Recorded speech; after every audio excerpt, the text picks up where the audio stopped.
during the day and tomorrow and for the rest of the week.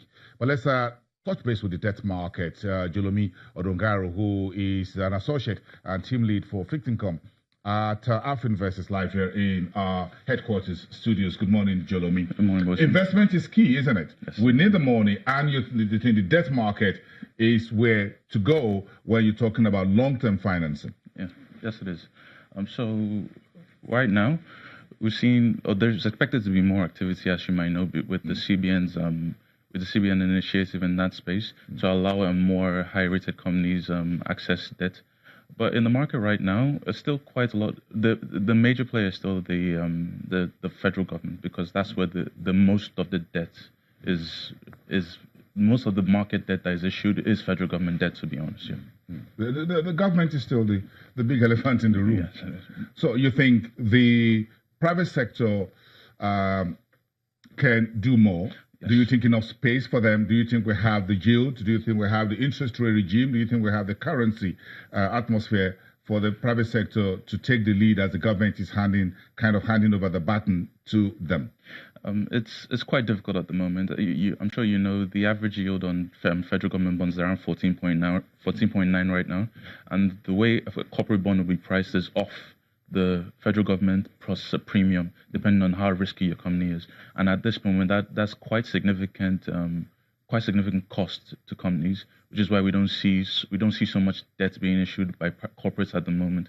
But it's still a space that you expect a lot of corporates to go into it, given that the average loan you collect from a bank on a prime lending rate is around 25 to the max lending rate of around 30. Is quite significant comparatively, and this is actually long-term financing. Long-term financing allows you to plan better rather than a short-term loan from a bank. So how do we restructure the space for there's liquidity occasionally in the system, but this liquidity don't seem to flow into the long end of the market in terms of whether you're paying a monthly FAQ or you're paying giving some Paris refund to state governments to pay salaries. They don't seem this huge money don't seem to flow into the long end of the market.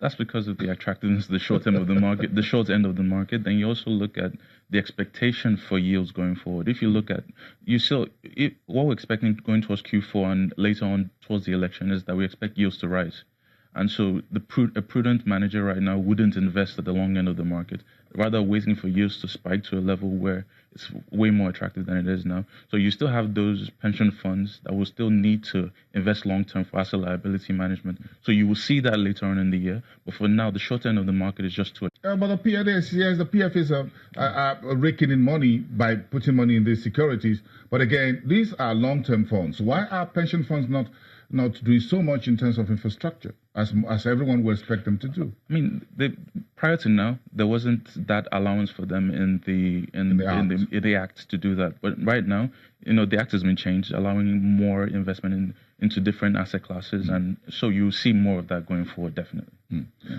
Okay, what do the retail investors want from the market? I mean, is it just about the short-term nature of almost everything?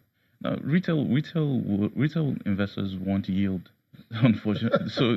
So that's what you see. So you have a lot of retail investors looking at treasury bills, and then you also, the federal savings bond is quite attractive even at this level. You have it the 2-year at around 12.39, and the 3-year around 13.39, which is over a 1% rise from about September. So it's quite attractive for retail investors, and we're starting to see more traction on that end. But right now, the yield on treasury bills is just so attractive, and it allows you to gain access to your money a lot quicker. So between the Naira papers and treasuries, we're still looking at an average of 14%. Yes.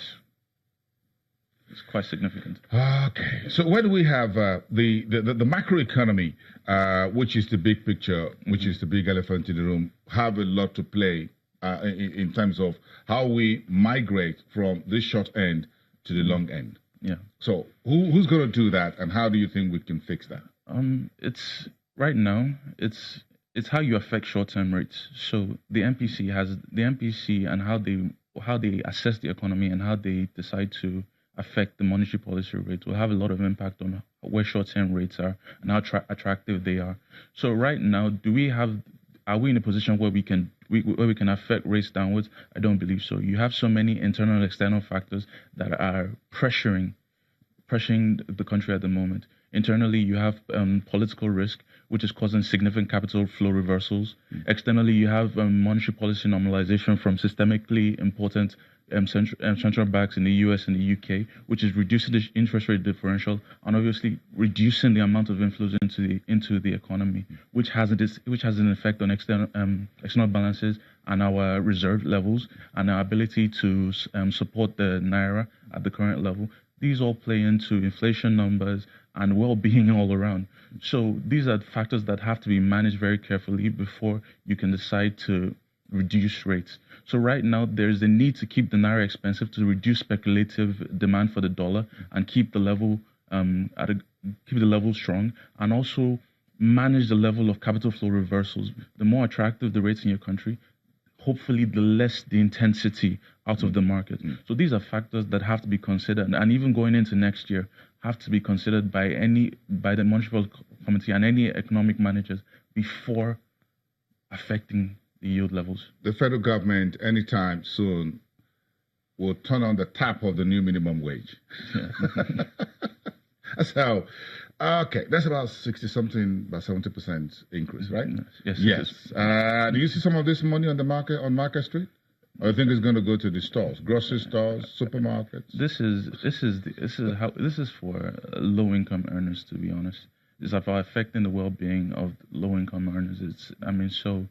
It's positive from that end, but we are worried about the increase in the recurrent expenditure and how state governments and AFG that are struggling right now with the level of payroll are going to be able to afford this going forward. So, I mean, at the end of the day, we are seeing that the government might have to look at fiscal consolidation, the subsidies, and how they manage that. But for right now, it's really about the well-being of a cadre of the people. So it's not going into the market. I don't see that. Not even the debt market? No, I don't see that. Not even equities for now? No, not for now. Not a very interesting one. But I just thought we'll be able to have a bit of that on Market Street. But it's not likely it's going to come anytime soon. I don't believe so. No. Wonderful.